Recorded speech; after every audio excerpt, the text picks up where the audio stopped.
Le début de cette deuxième vidéo n'a absolument rien d'original. Dommage, je vous avais promis 4 autres styles. Eh ben non, on va en faire 5. Kaneki de Tokyo Ghoul. Allez, prends ton stylet. Numéro 1, la forme générale de l'œil. Ici, c'est un... je dirais un pentagone. M'en voulez pas, l'image était tellement de mauvaise qualité que j'ai cru qu'il n'y avait pas de cils au-dessus. Donc du coup, j'ai commencé directement la colo. Du gris, du gris, du gris. Ai-je besoin de préciser qu'on fait celui de droite, là, actuellement? Nah. Nouveau cal, clipping group, et maintenant, tu viens apporter ton ombre avec le airbrush. Et tu viens estomper tout ça. On dirait une youtubeuse beauté, là. Donc tu estompes avec ton outil Blur. Bon, là, j'ai eu la bonne idée d'avoir une image haute définition. Et c'est là que je me suis aperçue qu'il y avait des cils. C'est rien, t'inquiète, tu prends un nouveau calque et tu fais tout par-dessus. De nouveau, tu viens apporter de l'intensité avec ton Blur, parce que le noir, je trouvais qu'il était pas assez noir, en fait. Bien le petit moment analyse. En fait, là, je peux juste parler de choix artistiques. Il y a 1001 façons de représenter un œil infecté. Clairement, ici, ce qui est intéressant de comparer, ce sont les deux yeux entre eux. On a un œil clairement ouvert face à un œil mi-clos. Donc on voit tout de suite qu'il y a quelque chose de pas normal. Hormis la couleur et le fait qu'il soit rouge et injecté de sang. Ce que je veux dire, c'est que ça nous aurait peut-être moins choqué si l'autre œil était grand ouvert. Le plus choquant, ça reste quand même l'absence de reflet. Dans un œil comme dans l'autre. On a vraiment l'impression que le personnage n'a plus d'âme. Ouais. Bon, au niveau de la colo, je vais pas expliquer pendant 100 000 ans, j'ai juste fait un point rouge avec des traits qui sortent. Et là, je suis en train de rajouter le glowing effect rouge sur le point central. Eh, écoute la blague qui suit. La coloration est terminée, tout simplement. Après, c'est juste la peau et tous les petits replis qui font qu'on dirait que c'est un œil de mort-vivant. Sur ce, je termine le dessin.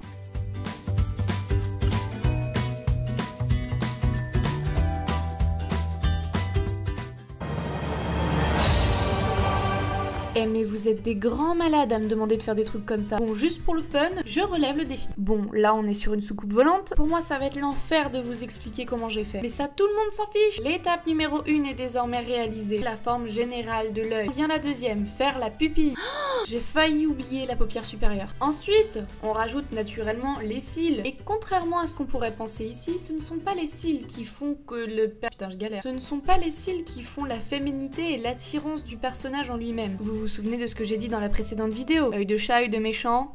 Voilà, la corrélation elle est là. Il y a ça et il y a aussi le sourcil broussailleux ainsi que le maquillage bien noir, bien prononcé. Et on sait tous que les filles avec les cheveux rouges, bah elles sont forcément... Non, je t'avoue, je sais pas comment terminer ma phrase. Je sais pas du tout. Une fois que ça c'est fait, tu viens faire la coloration.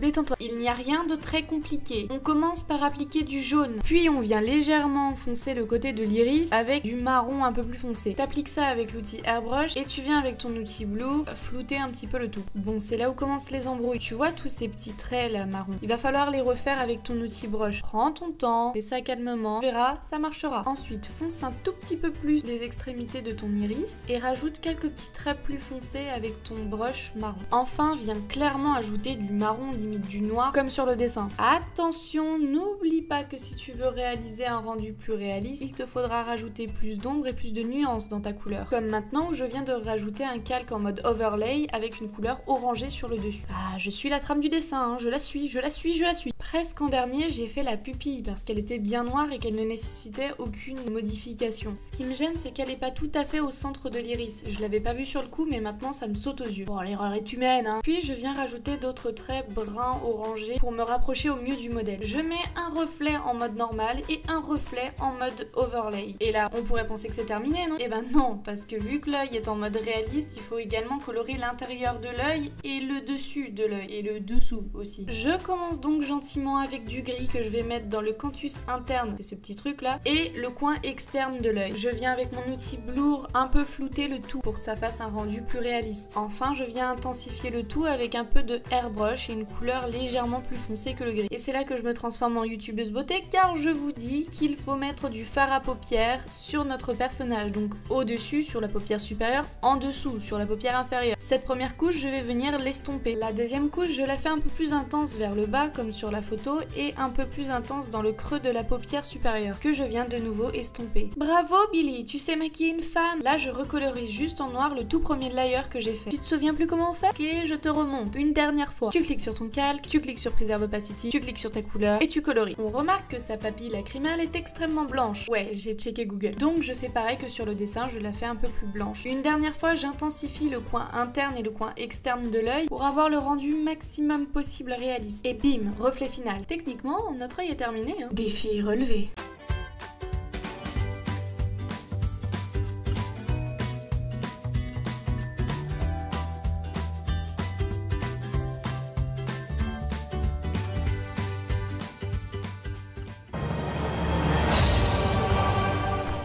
maintenant que je me suis attaquée à un monstre, celui-ci ça va être une promenade de santé. Tu la sens la modestie là? Bon, pas compliqué. La forme générale de l'œil, c'est un ovale, oui, un ovale. Je vais arrêter de chercher des formes bizarres, ça commence à bien faire. La difficulté c'est que j'ai voulu quand même vous faire un œil droit, même si c'était que l'œil gauche qui était montré. Donc j'ai fait par symétrie pure. Bon, de temps en temps je retournais la feuille parce que je suis pas un monstre, mais faut quand même savoir dessiner les deux yeux. On dessine la pupille et on passe à la colo. Facile, 3 étapes, easy. Attention, le secret de cette colo va résider en une seule action, retenez-la bien. Tu crées un nouveau calque avec ta couleur rouge de base et tu viens sélectionner une texture sur ton calque. Donc Watercolor A et tu mets tes paramètres là. Et je suis gentille, je te les donne.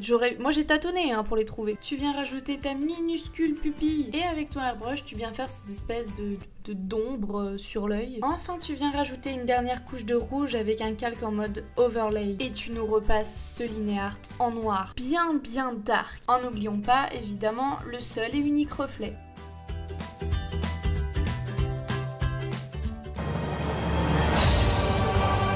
Ouais, non, en fait, vous avez clairement été pas sympa avec moi. J'avais absolument aucune idée de la forme générale de l'œil. Alors, je me suis basée sur cette photo. Ah bah, je suis partie sur un triangle, et pas n'importe lequel, un triangle rectangle. Non, je sais que ça sert à rien de le préciser, mais j'avais envie. Donc là non plus, j'ai pas grand chose à dire sur le pourquoi du comment de cet œil. Pour moi, c'est juste un choix artistique, un choix de colo en fait. Bon, je veux bien avouer que les cercles concentriques autour de la pupille font l'effet un peu hypnotique. En plus de ça, il y a pas de reflet, donc le personnage ne respire clairement pas la joie. Il y avait deux choix possibles pour la colo, c'est-à-dire soit partir du noir et éclaircir, soit partir du blanc et foncé. Mon choix était vite fait, même s'il y a une prédominance de blanche, j'ai choisi le noir parce que le dessin est un peu plus dark comme ça. Même si la pupille n'est pas évidente, je l'ai quand même représentée. On sait qu'elle est en haut, là, tout en haut. C'est assez facile à deviner quand même. Avec mon outil brush, je viens donc placer toute cette petite zone blanche de lumière. Et là, je trempe le pinceau dans le pot et je me fais plaisir. Je badigeonne tout le bas de l'iris. Ah mais clairement, je repeins mon plafond là. Puis, comme sur le dessin, vous ne voyez que ça ne fait pas très net, j'ai pris mon outil airbrush et je suis venue badigeonner un petit peu de gris un peu partout pour donner ce rendu un peu peinture à l'huile, je sais pas trop, un peu sale quoi. Un peu genre ton petit frère il a mis les doigts dedans pendant que tu regardais pas. Et là je viens rajouter les petits traits roses qui sont de ton âme avec un calque en mode luminosity justement. Des petits traits bleus, des petits traits violets qu'on voit juste là. Et je viens clôturer l'iris avec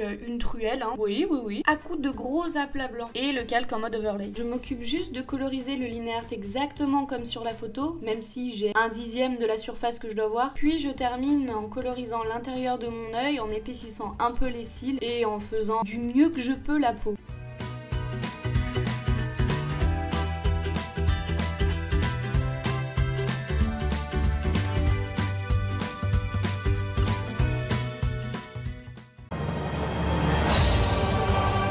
L'œil bonus était donc celui des reines. On sait tous que les yeux des personnages de Attack on Titan sont très réalistes. Non, je devrais préciser, leur iris est très réaliste, parce qu'elle est presque exactement faite de la même façon que la nôtre. La forme générale de l'œil, c'est toujours le même triangle rectangle que tout à l'heure. Et donnez-vous toujours ces fichus repères pour faire l'iris. Au moins essaye quoi. Retiens ta respiration, serre les dents, ouh, c'est l'heure de la colorisation. Je te sens tendue, non? Je vais briser tes rêves, mais elle est pas compliquée du tout en fait. Pour commencer, tu prends ton bleu d'origine, et tu fais ta pupille bien évidemment. Tu vas prendre un bleu normal, un peu plus clair, et tu vas venir faire des petites stries tout autour de la pupille. Puis tu rajoutes une deuxième couche de petites stries avec une couleur encore plus claire. Et ce calque, tu vas le mettre en mode luminosity. Jusque là c'est bon, tu suis, non? Et tu viens encore ajouter une couche de petites stries, mais cette fois-ci d'un bleu plus foncé. On s'arrête là pour les couches. Maintenant, fais un nouveau calque, mets-le en mode multiplie avec une couleur grise, bleu plus foncé, et tu viens créer cette ombre. On va s'occuper des petits traits là que tu vois juste ici. Ensuite, je viens créer un calque en mode overlay avec un peu de bleu. Je viens légèrement avec airbrush éclaircir la zone du bas. Pour terminer, je rajoute mes reflets blancs bruts. Je leur ajoute un glowing effect blanc et même aussi un glowing effect bleu. Ceci étant fait, je colorie mon linéaire en noir et je termine mon dessin.